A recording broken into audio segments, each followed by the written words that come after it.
Pastor Randy menyapa setiap Anda. Shalom. Damai Tuhan Yesus menyertai setiap kita sekarang dan selama-lamanya. Baik saudaraku, dalam kesempatan ini Pastor akan mencoba share ya. Kenapa kata mencoba? Karena ini ada 9 pertanyaan. Dan sebetulnya pertanyaan ini mewakili dari sekian ribu pertanyaan yang masuk di dalam pelayanan Injil ataupun di dalam banyak orang pada umumnya, khususnya tema tentang kesembuhan. Baiklah, tidak berlama-lama, setiap Anda yang menyaksikan ini, Pastor berdoa demi kemurahan Tuhan Yesus, setiap Anda bukan hanya diberkati knowledge pengetahuan saja, tetapi roh Anda diisi dengan kebenaran Tuhan yang membuat Anda menjadi orang-orang yang dewasa di dalam iman. Sebab kalau kita mengenal Tuhan dengan benar, firman Injil, maka kita tidak akan terus mempertanyakan. Orang yang bertanya itu dua, satu memang dia tidak mengerti, atau yang kedua memang dia ragu. Berbahagialah kita yang rajin membaca kitab suci, karena pikiran kita akan dihiasi oleh kebenaran firman Tuhan, sehingga tingkah laku kita, perkataan kita, tutur bahasa kita, pikiran kita semua berjalan seirama dengan firman Tuhan. Baik, tidak berlama-lama deh. Pertanyaan yang pertama, apakah sekarang Yesus masih menyembuhkan? Dan jawabannya adalah masih. Haleluya, masih menyembuhkan. Pertanyaan kedua, seberapa besar keinginan Tuhan Yesus agar orang-orang sakit disembuhkan? Atau mungkin saudara sudah melihat ini, engkau sedang sakit. Berapa besar porsi kerinduan, passionnya Tuhan untuk orang-orang sakit disembuhkan? Jawaban Pastor, dan ini tentu semua apa yang Tuhan Yesus ajarkan. Ya, kesaksianku itu bukan standar kebenaran. Standar kebenaran adalah apa kata Injil, terlebih kalau apa yang Tuhan Yesus perkatakan. Jadi dari pertanyaan nomor 2, seberapa besar keinginan Tuhan Yesus agar orang-orang sakit sembuh? Ini jawabannya ya. Sama besarnya keinginan Tuhan Yesus menyelamatkan manusia. Wah, jadi porsi besarnya Tuhan Yesus mau manusia disembuhkan, itu nilainya sama dengan porsi manusia mau diselamatkan oleh Tuhan Yesus. Ingat nggak, ada 3 amanat agung yang sebetulnya nilainya sama. Nanti kita baca ya sama-sama yuk. Dalam Injil Markus pasal 16 ayat 15 sampai 18. Ya, Pastor membaca, Anda bisa mengikuti bersama-sama, menyimaknya dengan baik. In Jesus name, jadi berkat. Haleluya. Lalu Tuhan Yesus berkata kepada mereka, pergilah kamu sekalian ke seluruh dunia, beritakanlah Injil kepada segala makhluk. Jadi amanat agung yang pertama, ya kabar baik yaitu saya sudah diampuni dosaku oleh Tuhan Yesus, sehingga dimanapun berada saya mau cerita. Sama halnya ketika saudara makan tempat makan yang enak, pasti saudara akan cerita kepada orang-orang, makan di sana yuk, enak. Apalagi kalau pelayanannya ramah, apalagi kalau ada promo diskon. Jadi setiap orang percaya sebetulnya disebut penginjil, pembawa kabar baik. Nah saudara, ayat 16, siapa yang percaya dan dibaptis akan diselamatkan, tetapi siapa yang tidak percaya akan dihukum. Nah ini akibat orang percaya Injil diselamatkan, dan akibat orang tidak percaya Injil dihukum. Ini amanat agung. Ayat 17 ya. Dan tanda-tanda ini akan menyertai mereka yang percaya. Glory. Mereka akan mengusir roh-roh jahat. Jadi orang Kristen mengusir roh jahat itu sebetulnya sangat-sangat normal dalam ajaran Tuhan. orang Kristen takut sama roh jahat, itu namanya sebetulnya tidak normal. Kalau orang dunia takut roh jahat, normal, ya. Tapi kalau orang Kristen takut roh jahat, tidak normal. Orang Kristen usir roh jahat, itu normal, karena kita hidup percaya pada firman Tuhan. Mereka akan mengusir roh jahat dalam namaku. Mereka akan berbicara dengan bahasa-bahasa yang baru. Ada bahasa lidah, ada bahasa kasih, ya. Jadi saudara, di dalam Tuhan Yesus, amanat agung Tuhan mampukan kita untuk yang dulu kita punya pabrik bahasa kotor. Di dalam Yesus kita pabrik lama tertutup, pabrik baru terbuka. Apa pabrik barunya? Pabrik perkataan-perkataan yang baru, positif, kesaksian firman Tuhan. Haleluya. Ya, terus ya, ayat 18. Mereka akan memegang ular, dan jika mereka minum sesuatu yang bahkan mematikan. Ya, ini pasti tidak kita sengaja meminumnya, tetapi rancangan orang jahat atas Anda. Kitab Kejadian berkata, banyak orang merekarkan jahat kepada orang percaya, tetapi Tuhan mengubahnya jadi kebaikan. Kejadian 50 ayat yang ke-20, saudara-saudara. Jadi ketika ada orang-orang tulus, orang benar, mau memegang ular, bahkan dia mau meminum racun yang mematikan, hal-hal itu tidak akan mencelakakan mereka. Wah, full protection, amen. Bahkan, nah ini, mereka akan menumpangkan tangan atas orang sakit dan orang itu akan disembuhkan. Jadi amanat agung itu disampaikan, beritakan Injil, usir setan, sembuhkan orang sakit. Jadi saudara-saudara, jawaban nomor 2 jelas ya.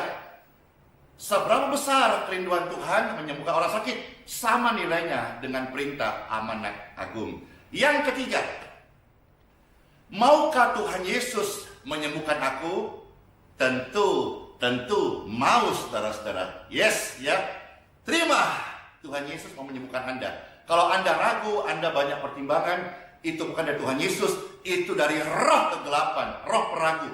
Tuhan tidak memberikan saudara roh peragu dan bukan roh ketakutan, tapi roh yang membangkitkan semangat iman percaya kepada Tuhan Yesus. Haleluya. Nah, yang keempat sekarang, penyakit apa saja yang disembuhkan Tuhan Yesus? Jawaban Pastor adalah sesuai Alkitab, Lukas pasal 4 ayat 40. Apakah itu? Bermacam-macam penyakit. Yuk kita baca bersama-sama. Lukas pasal 4 ayat 40. Ketika matahari terbenam, semua orang membawa kepadanya banyak orang yang menderita berbagai macam penyakit. Jadi banyak orang, dan ini aneka macam penyakit. Tuhan Yesus meletakkan tangannya pada setiap orang di antara mereka, dan Tuhan Yesus menyembuhkan mereka. Haleluya. Jadi pertanyaan nomor 4, penyakit apa saja? Aneka macam penyakit. Berbagai macam penyakit dapat disembuhkan in Jesus name. Bahkan dalam pelayanan harian Pastor, pelayanan baik ketemu langsung, pelayanan doa di jalanan, ataupun lewat online hari-hari ini, semua pintunya adalah online, dan tetap lewat online juga. Karena Tuhan itu adalah roh yang tidak dibatasi ruang dan waktu. Maka sekalipun online, seperti ini, saudara melihat online, engkau dapat disembuhkan. Pastor, penyakit itu fatal, kronis, kritis, dapat disembuhkan. Karena saya mengajar Anda percaya firman Tuhan. Amin. Yang kelima, pertanyaannya begini, siapa saja sih yang disembuhkan oleh Tuhan Yesus? Nah, Pastor menjawab sesuai Alkitab ya. Lukas pasal 6 ayat 18 sampai 19. Juga mereka yang dirasuk oleh roh-roh najis, supaya mereka pun disembuhkan. Dan seluruh orang banyak itu berusaha untuk menjamah dia, karena ada kuasa yang keluar daripadanya yang menyembuhkan semua orang sakit. Jadi jawaban pertanyaan nomor 5, siapa saja dapat disembuhkan? Mereka yang datang kepadanya. Haleluya.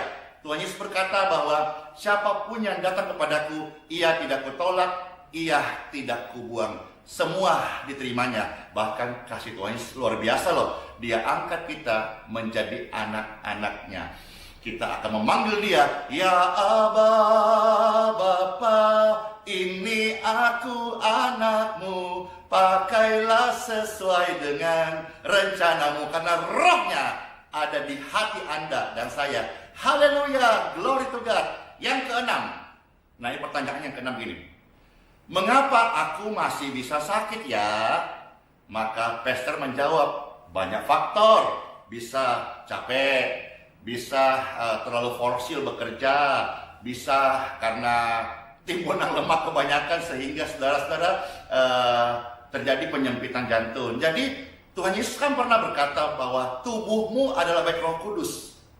Jadi tugas kita sebetulnya menjaga bagian kesehatan kita. Yang mengenai umur itu semua kedaulatannya Tuhan. Tapi bicara soal bagaimana kita misalnya contoh dulu pastor merokok ya. Saya berhenti merokok dan saya merasa lebih sehat.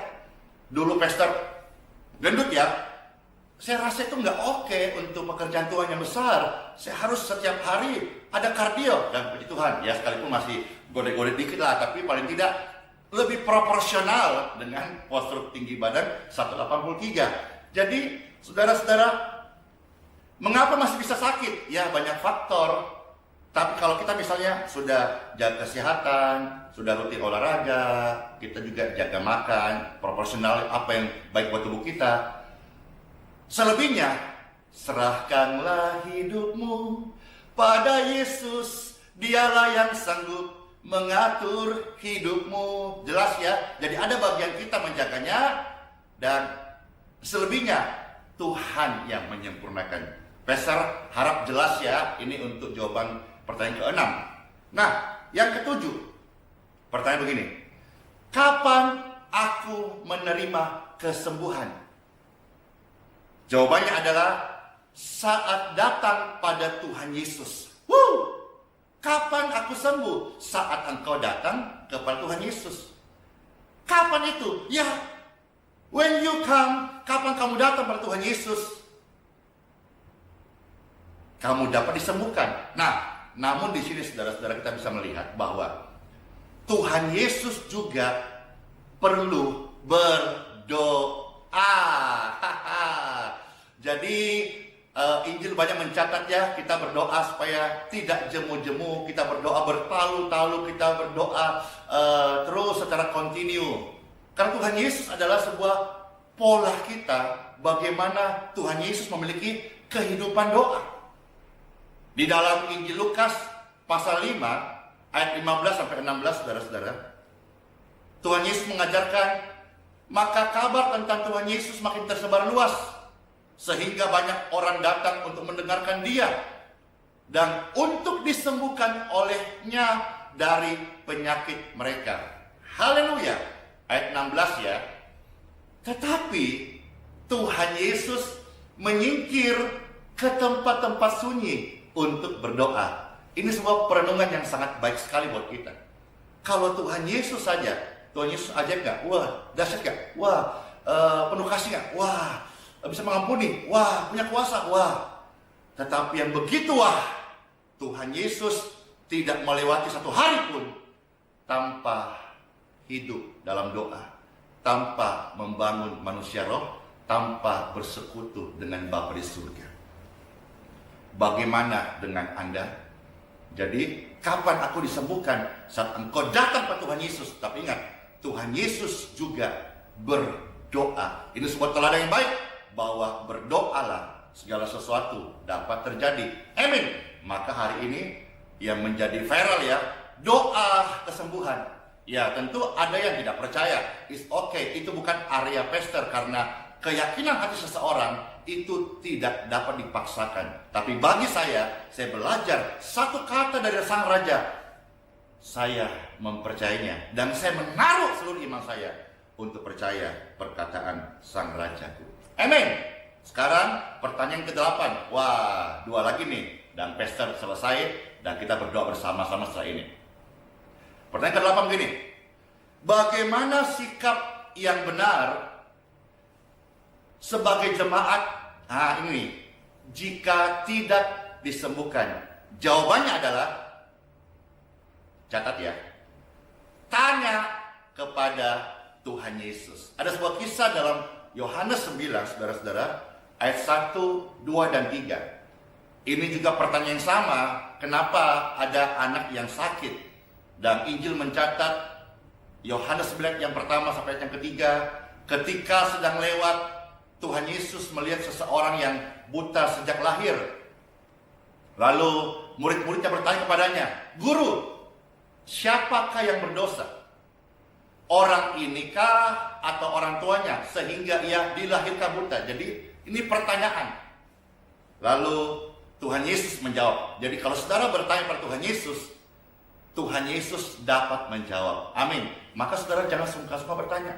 Kalau hari ini yang kau alami kelemahan tubuh ini, jangan sungkan bertanya kepada Tuhan Yesus. Pertanyaan pertama harus kepada Tuhan Yesus. Lalu pada diri sendiri, lalu bisa tanya kepada orang tua, medis, atau hamba Tuhan, begitu. Ya, Yesus menjawab yang ketiga, bukan karena dosa orang ini ataupun orang tuanya, tetapi supaya pekerjaan-pekerjaan Tuhan dapat dinyatakan di dalam dia. Yes, amin. Jadi untuk nomor 8, jawabannya sudah terjawab. Haleluya. Sekarang yang terakhir ya, pertanyaan nomor 9. Bagaimana sikap yang benar sebagai pastor jika orang yang didoakan tidak sembuh? Ini jawabannya. Jawabannya adalah biasa saja. Kan Tuhan Yesus pemegang otoritas tertinggi. Dan kita para pastor ya, kita kan hanya menjalankan apa yang Tuhan suruh. Kita hanya percaya amanat agung itu.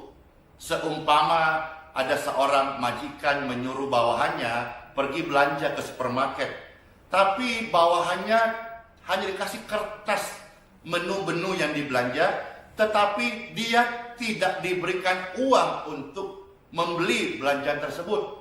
Ya sebagai bawahan yang baik, ya tetap pergi saja, dia tetap cari saja dan bawa ke kasir.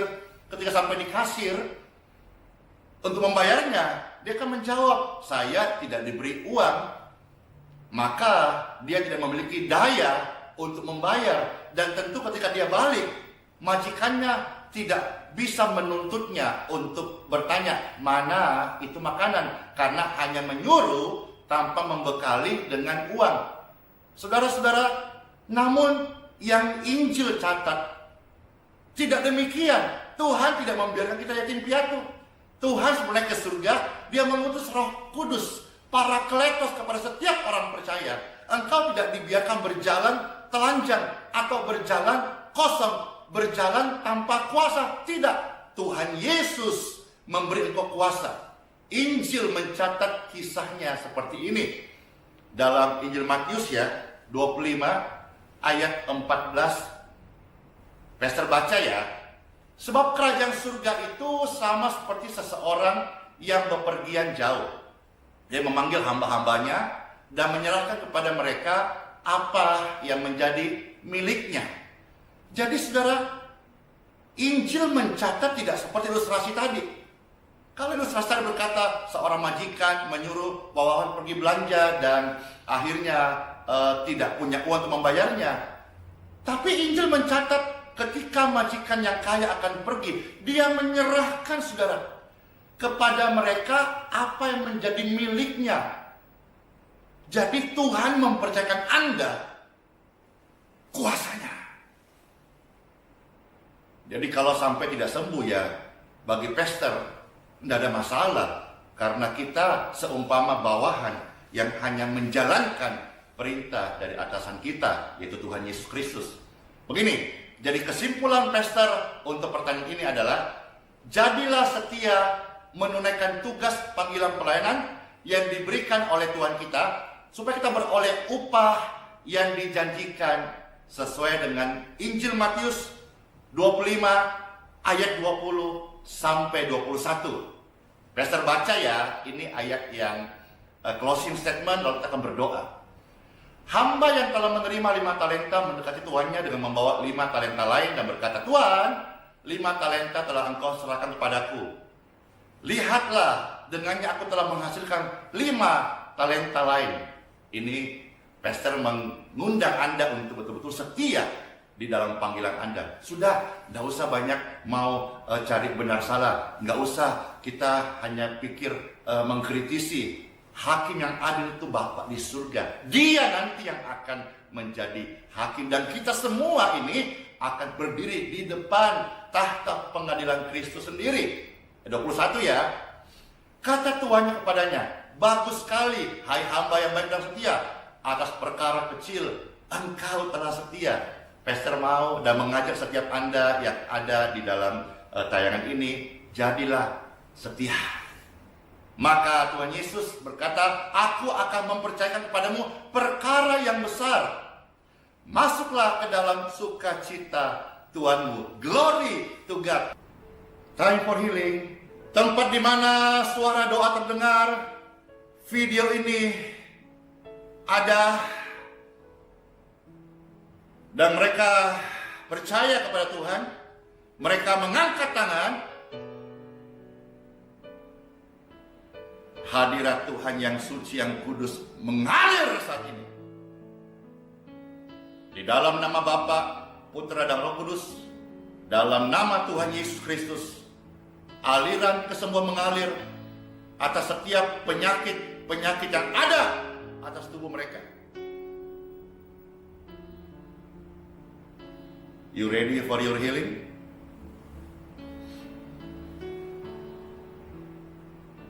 Demi kemurahan Tuhan, Pastor berdoa di setiap pemirsa ini. Aliran kesembuhan mengalir. In Jesus' name. Touch!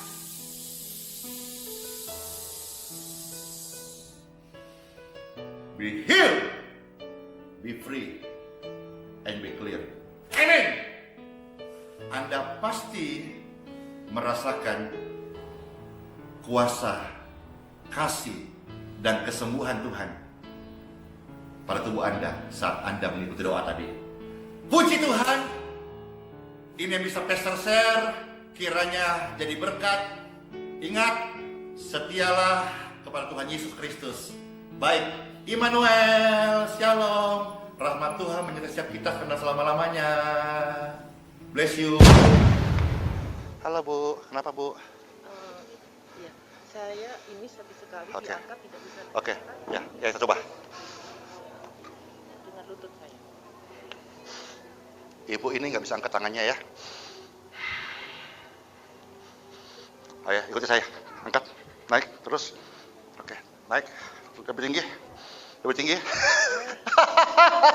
Udah bisa tuh. Tadi nggak bisa ya? Udah bisa.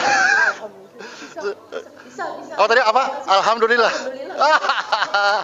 Sudah bisa. Saya beritahu saudara, di tempat ini Yesus menyembuhkan. Ya, putar.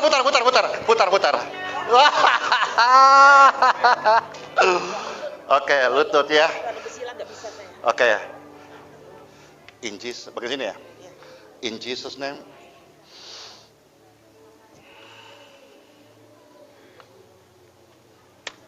Be healed.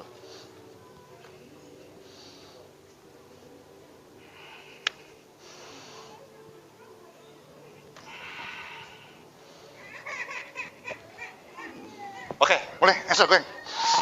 Wih, tinggi banget. Oke, tadi nggak bisa bersila. Kita sekarang bersila, ya bersila. Gimana bersilanya? Gimana? Ayo. Oh, ini mah berlutut, oke? Bersila, ya bersila. Gimana? Sujud, silakan. Oke. Woi, bisa.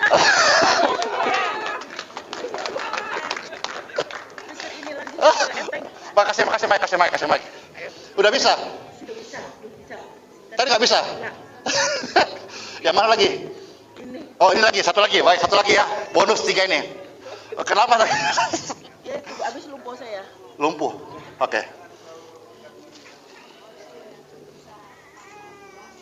In Jesus name. Ayo sama-sama dong orang percaya apa? Gimana doanya? Be healed.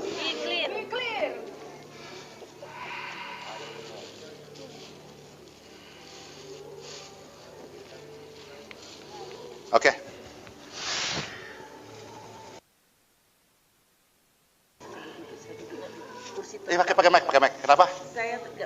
di bawah. Selama ini berapa tahun sudah? 2 tahun 7 bulan. Nggak bisa duduk seperti ini. Tidak bisa. Hari ini apa yang dirasakan? Saya mau duduk di bawah lagi sekarang. Berarti ibu bisa sudah lebih banyak sembahyang, banyak baca-baca kitab suci, ya, banyak kasih waktu untuk hal-hal yang kekal, ya. Terimalah kesembuhan in Jesus name. Ibu siapa namanya? Ibu Titi. Tuhan berkati, sebuah kehormatan Pastor Andy berdoa buat Ibu Titi. Bless you. Oke. Berdiri, saya bantu bisa. Ayo. Oke.